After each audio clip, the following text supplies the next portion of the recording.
Spoiler warning for The Boys series finale. You've been warned. With The Boys series now over, I've been thinking about the ending a lot and the fate of Homelander, and I've come to realise something. Transformers already did it in 2024. Just tell me. I'll fucking suck your dick, please. I'll do anything. You want me to eat shit? I'll eat your fucking shit. I'll eat your fucking shit. I'll like. Granted, with less profanity, but the point still stands. The revenge engine that drives D16 is the same one that drives Butcher to killing Homelander. Both had good beginnings, but was hit with a tragedy that changed everything. Or did it just unlock something that was already there buried beneath? I did a very lengthy video on D16 and Sentinel when Transformers 1 came out, so I won't repeat myself too much here, but I just want to make a couple of points in that video, but elaborate, emphasize a bit more on what I was saying. Yeah, Homelander and Sentinel Prime are basically the same person on the surface. Granted, the runtime of these two is very different. We get more screen time, a deep psychological dive into Homelander, so we kind of understand him a bit more than Sentinel Prime. Because, well, with Homelander, he's had 5 seasons, and Sentinel only had, like, not even a good amount of runtime, yeah, but it was still impactful for Transformers 1, it was still a great film, but the moment Sentinel Prime made his debut in Transformers 1, I immediately got that Homelander vibe, like, almost immediately.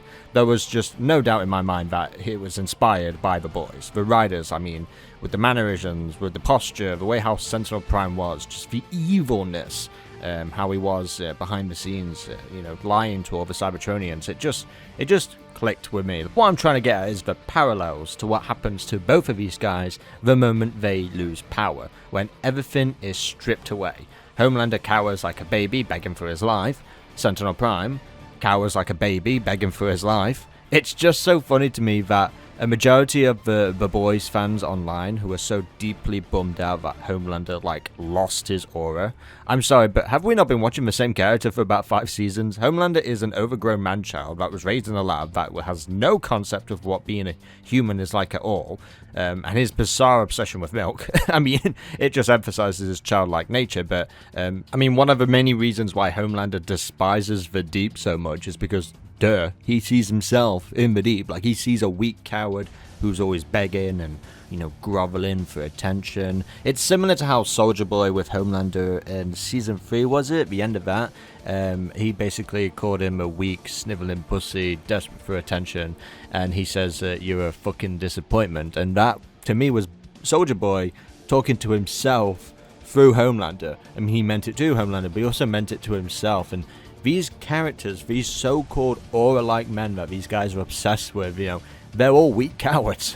They all have deep, deep problems and really psychological problems. Despite all the immense power and strength that they have, they are still weak as heck. You people should be thanking Christ that I am who and what I am because you need me. You need me to save you. Homelander and Sentinel, when they were stripped of their powers immediately, they just start begging. They're just like, oh shit, please don't do this, please don't do this. I mean, who knows, maybe Sentinel would have said, I'll suck your dick to D16, maybe that part of it was cut from the film, but regardless, the way how Sentinel goes out, it's structurally, it is the same, very graphic, they get what they deserve. Many have raged online that Homelander wouldn't have acted all cowardly and soppy. Well, let's just look at history, for example. The main big one being Hitler. The moment he lost all of his power, he was hiding in a bunker, watching Berlin get taken over. And he killed himself. There's plenty of examples of many evil people, getting what they deserve when they realize, oh shit, it's over, I've lost. Homelander didn't deserve any kind of redemption whatsoever. He was far too gone, and the same went for Sentinel Prime, that they were both just rotten to the core.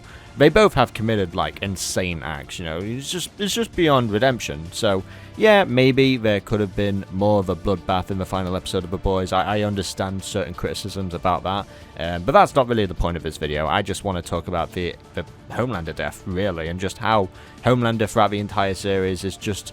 It's just so funny how when I look at Homelander, sometimes I'll see Sentinel Prime, and then when I see Sentinel Prime, sometimes I'll just think of Homelander, and I just think these two characters are written so well, despite the differences in run times and all that. I feel like it's just great to see that kind of inspiration spread into other kinds of media. You know, Homelander is such a great character, you know, just on the page. Anthony Starr, terrific performance. And John Hamm, what he did with Sentinel Prime was also a really great performance. I just loved the way how these two were sort of written and the way how they were sort of dealt with. But I'll repeat what I said about Sentinel's death. When Sentinel gets exposed for his crimes in front of Cybertron, this in many ways grants D16 permission to kill him because everyone else on the planet is disgusted. Finally seeing him for the scumbag that he is, he lets his guard down, giving D16 the best window of opportunity to take him down. An absolute horrendous act that is going to mark the future of Cybertron forever. You want a piece of me? You want a piece? No! I want two! Well, I just want to say right off the bat, I am not all for public execution, unless if you're Sentinel Prime and Homelander. No, I'm kidding. What I mean is that I find it so funny that the creators of the film were so taken aback by the praise of Megatron's actions, and I can't help but just raise my eyebrow at that a little bit. Because, well, Sentinel Prime is an irredeemable arsehole. The film simplifies him with one line. Primus will surely... Yes, shut up.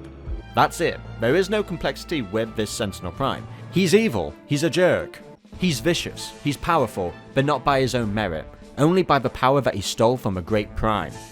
He can't be reasoned with, he's gone too far for that. So what do? Do you send him in jail, or do you execute him?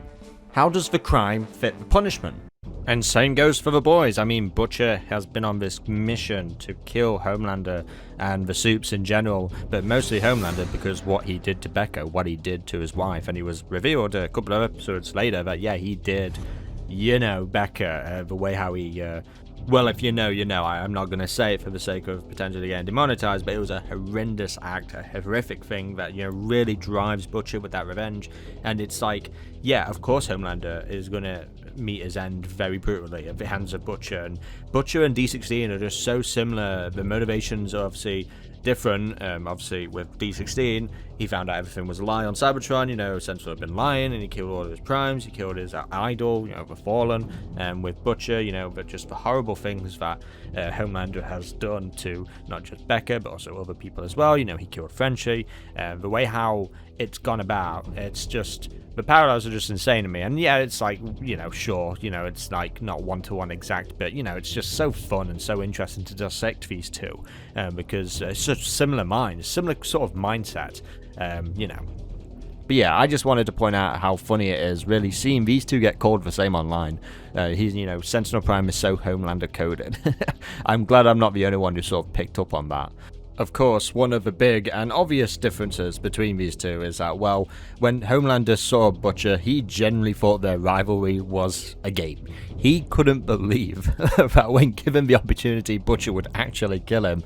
But with Sentinel Prime, yeah, he knew D16 would kill him straight away. So it's not exactly one-to-one, sure, but who would want a one-to-one? You know, that's what's so funny to me. It's just the parallels to begin with. Butcher betrays the boys on more than one occasion, just like how D16 betrays Orion and all that. But when the hatred is just so blind, yeah, it's not gonna end well. Of course, Butcher had more screen time to be fully developed, but heck, I mean, D16, I didn't want him to die, you know, like Butcher, because, well, the dude's Megatron, you know, the story's gotta continue when it comes to the world of the Transformers. But with the boys, I mean, I guess I understand, like I said, the big criticism, of course, the differences between the comics ending, and, you know, it kind of hits the same notes, but the twist is obviously very different. I don't really want to get into sort of that. I just kind of seen the sort of like rage online and people, you know, hating the finale, thinking it was shit and all that kind of stuff. And for me, I didn't really get that. I guess I understood parts of why people didn't like it, but I wouldn't say it was like one of the worst things I've ever seen ever. I just wish there was kind of more budget just injected into the show, really. But that's kind of it. I think everything with Butcher's death and with Homelander's death was great. It was just more of like most people have said, reasonably, but it's just how we got there. I just wish it was kind of like a bit more energized. You know, I don't want a bloodbath by any means, but I kind of wanted a bit more of a spectacle, I suppose, because it's the series finale after all. I actually thought they were going to bait us and the series was going to end and they were going to tease us with a movie or something. But regardless, yeah, I mean, there's so much to talk about. It's like so much to talk about with Transformers 1, like, but just the way how these villains are written, it's just so awesome. It gave me a lot of like energy to sort of talk about this, and I'm glad I can actually make a video and talk about this stuff, you know, and people will share their opinions and agree with me and all that sort of stuff online. But yeah, I mean, as someone who's a Transformers fan, just watching Homelander and Sentinel Prime, it's just so cool, and it's just funny how the guys went out, right? Sentinel Prime got ripped in half and Homelander's head got split wide open. Imagine if Butcher actually killed Homelander the way how D16 killed Sentinel Prime. Now that would have been graphic for sure. A lot of people don't realise that the Transformers 1 film is actually very graphic when you look at it. It's just obviously robot coded, so when you switch it over with humans, it doesn't become so kid friendly anymore. But anyway, I don't want to drag this video on for too long than it needs to, so yeah, let me know what you think in the comment section below. Did you enjoy The Boys ending, and do you like the coded parallels with Sentinel and Homelander? I've been Common Cam, stay tuned for more design ranking videos, and yeah, goodbye guys.